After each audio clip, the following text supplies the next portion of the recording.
you doing? Yeah, we're just off down the beach. Do you want to come with us? Let's go! Are you ready, dear? Oh, we must be sure there's no turning back once we're out the door. Leave your message here on the telephone, 'cause we've no idea. You're really slow. Get a move on. Coming home. Any place we wander to, any season we go through, I'll be fine as long as I'm with you. Heaven knows, running round the world with you. When you smile, I smile too. How I ever made it without you. Heaven knows,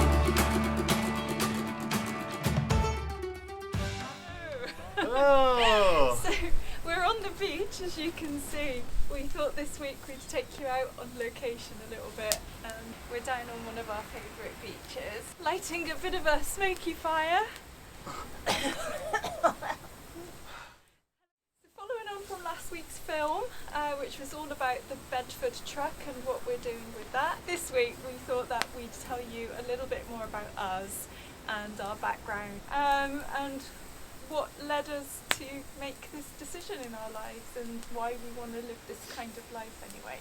So that's what we're talking about this week, from a little cave on our favourite beach in Cornwall. Cup of tea? Yeah, cool. Cup of tea.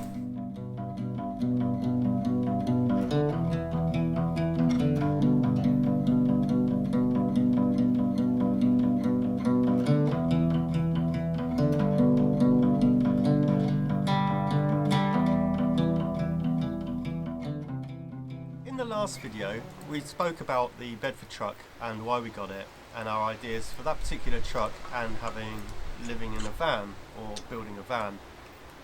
This week we're going to tell you a little bit more about ourselves, our history, and why we decided to build a giant, great big camper van in the very first place. Here we go.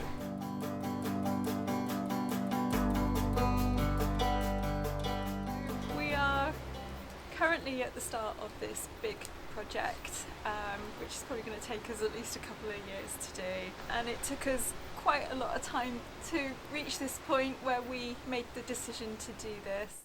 Yeah, we both have slightly different reasons maybe. I mean, there are a lot of reasons which are the same for both of us, but our direction to getting to this point in time is slightly different.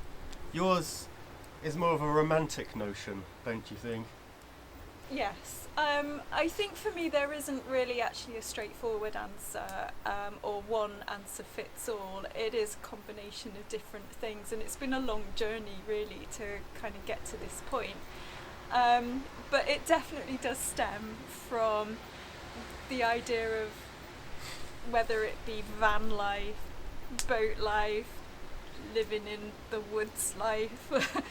These all stem from when I was a child probably, and I grew up in the country and I was really into stories like Huckleberry Finn and Robin Hood and that sort of thing. So it was like, I don't know, just in me from the start really, that I wanted to live a life of more freedom, autonomy, and just be closer to nature and that kind of thing. So. And for me, putting aside the financial reasons for it, the other main reason is I've never been normal. I've kind of spent my whole life not really feeling like I actually fit in with society and its ideas of a person and what they should do. I found it very difficult to have a job, get a job, probably not helped by being slightly dyslexic. I don't know, it's a really strange world, and I don't know if I totally fit in with it really. So, and this kind of it just makes sense. It just feels right. Not living in a house and having a mortgage and paying rent. Being more with nature. Living on a boat was a fantastic time. I really enjoyed it. And yeah, a slightly alternative life is, to me, a little bit more interesting. And that's why I think I'm directed in this particular path. I would agree that from a practical point of view and an economical point of view, I mean, I have had normal jobs and I did have a mortgage and a house at one time, and those You're are a weirdo.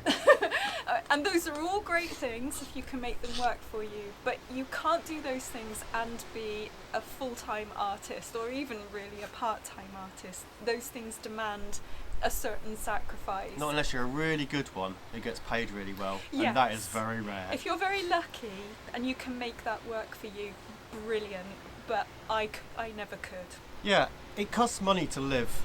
It's an undeniable fact of reality. And to be a creative person, a musician, an artist, a writer, an actor, whatever it is, chances are that the money, the financial reward that you get for your talents is quite often quite low. And if you have a low income, the only way you can get over that really is have a low outcome. And if we want to carry on being creative people and doing what we want to do, that's our ultimate goal, then we have to find the ways of living that allows us to do that.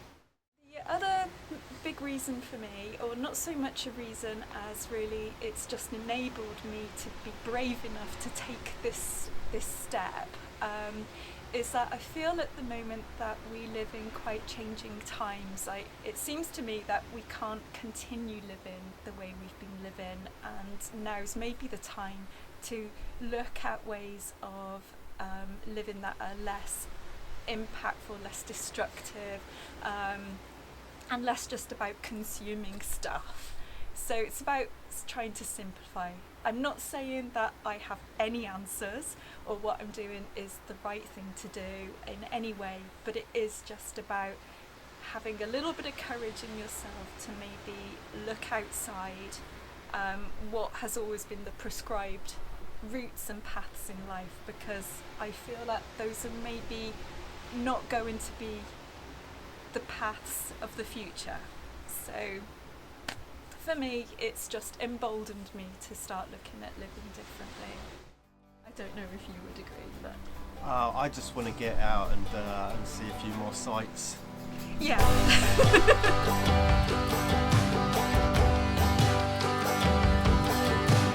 So when we got together, I was living on a boat, a big old trawler boat. It was quite good fun. I was already sort of living out of the 9 to 5, and it was a really it was not an easy time, but it was quite fun as well. It was a lot of work restoring and working on the boat and turning it from a working fishing trawler into a houseboat. At the same time I was kind of keeping my interests going in making things, upcycling, something I've been doing for a very long time. And my past is really in painting as an illustrator and I guess fine art, I don't know. And I managed to kick that habit by having the boat. I say a habit, it was like a curse. I had to do it, I had to work, I had to paint. So by building these other smaller projects, it was great. I was still able to be very creative. It's something that I've been doing for a long time, upcycling, and had been doing it in my former life back in Sussex, making things out of rubbish. I think I'm a womble. Yes, my dad calls him Steptoe. Steptoe, yeah. Any older one? When we got together in 2013, I was actually living down in Falmouth doing a master's degree. We'd known each other years ago, but we both found ourselves in Cornwall at the same time. We got together, and we found what really, I think, brought us together was that we had this interest in living differently. And obviously Tim had the boat, and Dad was a very attractive part of Tim. So much so that my entire final project for my master's was based on the story of Tim and the boat. Tim actually came and helped me build the installation for my final project, which was actually a recreation of the interior of the boat. So it was a big thing in our lives, I think, and a big part of what brought us together. It was our first collaboration with something really, I suppose. And it was a massive success because I got a distinction. And also building the truck, the Ford. That was something else that I had for years, and brought it down to Cornwall. I couldn't have sold it because it was in pieces, and I thought I'll just get it back on the road. I thought it'd only take a couple of months, and it took probably a couple of years. In doing the truck, one day we decided to sign write it. It would look cool, and came up with this little phrase, this little words of old rope salvage, and from that we kind of came out of. It was like the name was originally given to the truck, but I thought it's such a cool phrase that we actually became Old Rope Salvage. Yeah, the name sort of just encompassed a kind of a vibe, really, I suppose, like with the boat and with the idea of money for old rope, so upcycling and everything. And I think around that time we were doing a lot of chatting, and he just couldn't stop making stuff. He'd just find junk in skips and he'd be like, oh, this is going to be this, and then I'd be like, oh my god. That's what I do. He's just constantly like doing these things. So in the end it was like, well, how can we actually make this into a thing? I kind of had, after doing this with the truck, sign writing it, kind of had, I wouldn't say an epiphany, but an idea. I'd already been conscious of the fact as an artist you had to do more than just sell a painting. It's really helpful if people know a bit about you. And the Old Rope Salvage kind of fitted in nicely with everything we did, from painting to making things to restoring the boat. It was an all-encompassing place, becoming a website and now a YouTube channel that encompassed not only the things we made, but the things we did. And it becomes the art becomes life, and it is then about everything you do. Everything that we decided that we'd like to do can go into this Old Rope Salvage. Yeah, I think we realised quite early on, I suppose, that we have all this kind of desire to live differently in common, but we bring very different skills to the idea of creating Old Rope Salvage. So Tim has a lot of like really practical skills with making and building. I've always been a writer, and that's kind of my main skill, really, storytelling. And I love writing and creating stories and creating images, drawings, that sort of thing. So whereas Tim's not so good with the written word, being No, I'm not very good at all. dyslexic. And I think having both of us together has kind of given him an opportunity to actually really communicate what he does more with the outside world, and between us that's kind of just been a perfect combination of skills. So it's quite lucky. We do argue quite a lot though about all the details, because we both got quite strong opinions about how things should be done. So, but that does mean that quite good things come out of it, I think, because we both bring quite a lot to the table. So.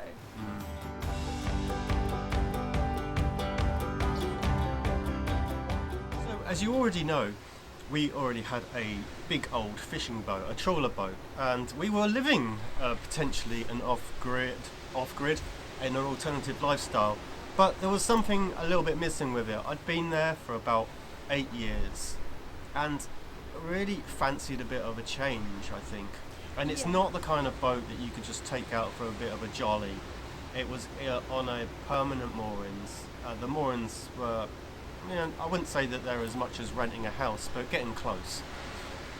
So we started looking at the alternatives. How could we live cheaper? How could we live a more interesting life? If you want to live your life creatively, you have to live a little bit more frugally. Now, we have already, we worked out that we didn't really want to rent somewhere and pay someone loads of money. We couldn't have got a mortgage. We looked at land in this country and we're just priced right out of it. Yeah, I'm particularly quite wedded to Cornwall, actually. We've both got quite a long history with the county, and it would have been our biggest sort of desire, I suppose, if we could, to buy a little bit of land in Cornwall and put a caravan or build a little home on it and a workshop and that sort of thing, but it was just out of the question. We looked for quite a long time, didn't we? Yes.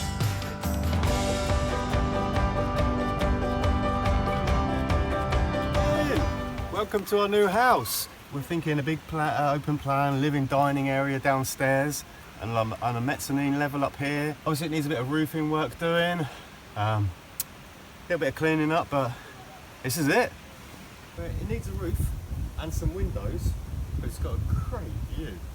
I think it needs a little bit more in the way of walls. It's got a window. It's got a cat flap. Like it. I'm liking this one. This could definitely be a new house. We could live here. Bit dark. Nah.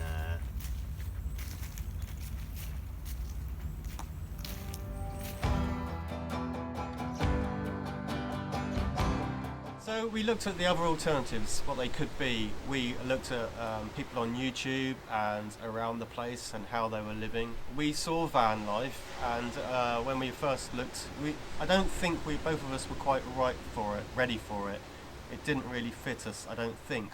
We loved the boat so much, and we also looked at the possibility of living abroad for a while. We did. We spent a long time exploring the possibility of actually going to live in France, maybe just temporarily, but we did have an amazing offer from some friends who lived down near Toulouse in the south of France, to house sit down there for a while. And Anthony and Nicola. Hi!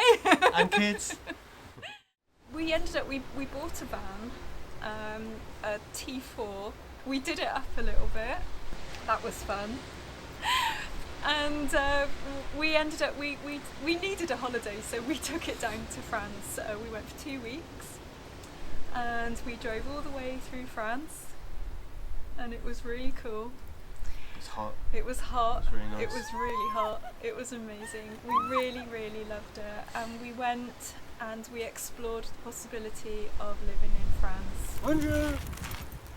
When we came back, we really considered it quite carefully. But there were a couple of quite big roadblocks, particularly Called for Fred me. and Elsie.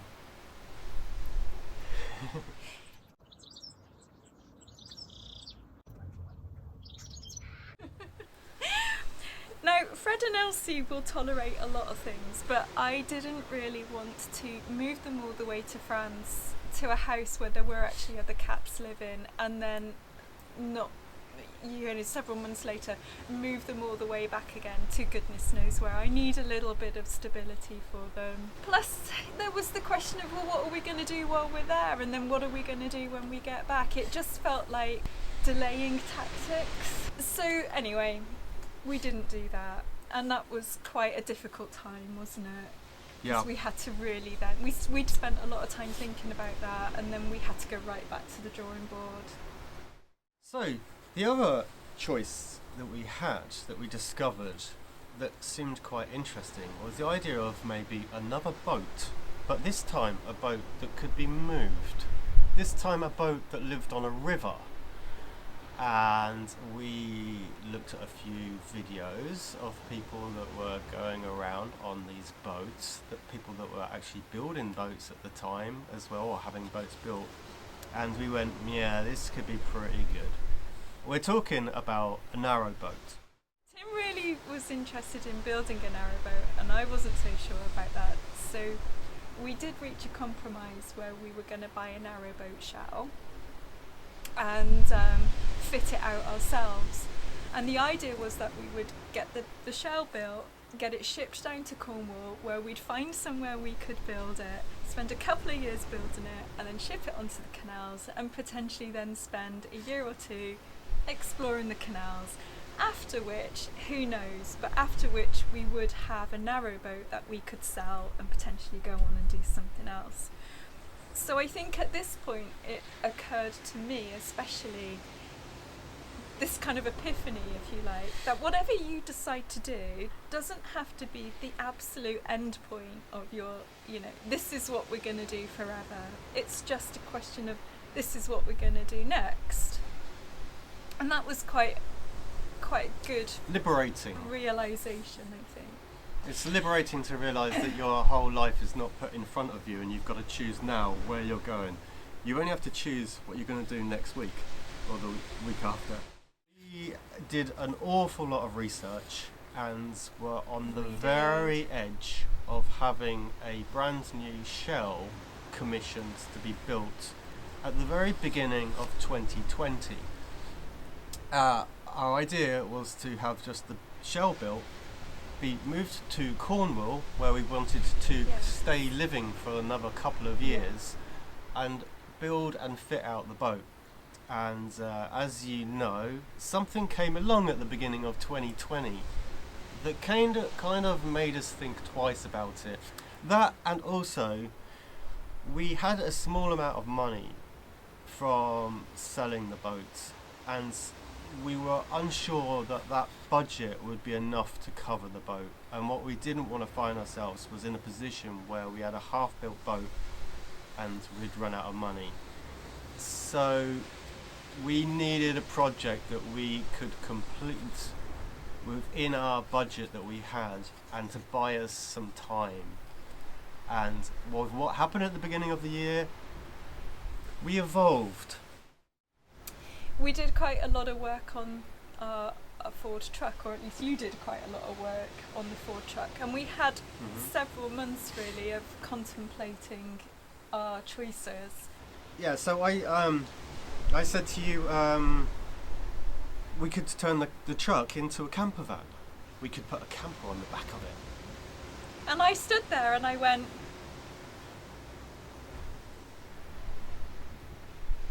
let's do that then.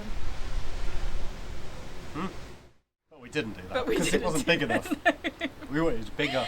But it was a moment of kind of like, we need to do something. We need to do something now. Everything's just so difficult. There's so many obstacles, so many financial considerations and all this. But this was a project that we realised we could actually do and start a lot easier with a lot less money and less resources. All we needed to do was find somewhere A location. Building a camper van fitted in with what we were doing at the time. It allowed us to keep a low profile whilst the massive global pandemic was going on. We had the money in our budget to pretty much see it through. We have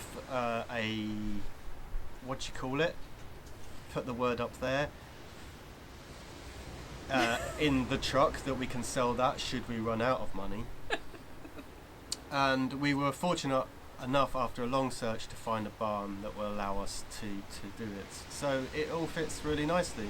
And we will create something that will be very useful for us in the future, whether it's to live in it, to travel in it, to travel this country, to travel, not Europe obviously, but other places. To do many things. It opens up options for us in the future. I think ultimately we came full circle, so we're going back to the idea of van life, but we came back to it in a really different way and from a very different perspective. And I think the biggest thing for me was, going back to what I said before, was understanding that whatever you decide to do, it's just what you're doing now, or it's what you're going to do next. It's not what you're going to be doing in 5 years necessarily. It's not what you're going to be doing for the rest of your life. So there's a commitment to the project. There's a desire to do this great creative project, have this amazing challenge, and all the options that it maybe gives for us at the end of the project are really interesting and more open. But it also gives us the option of being in Cornwall as much as we need to be, of maybe parking up, and there are a few nice places around here that we could potentially live for 6 months of the year. Seeing how my cats cope with that, how our cats cope with that, and and being close to family and that sort of thing. But also potentially being able to have money left over to buy a little bit of land abroad, to come and go from that and have something for the future there as well. So who knows?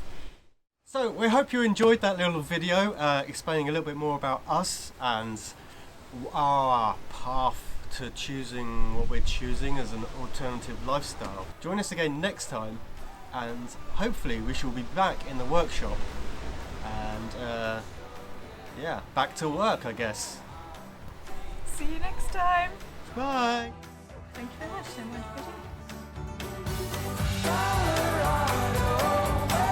Come on, tide's coming on its way in. Let's get out of here. let's go.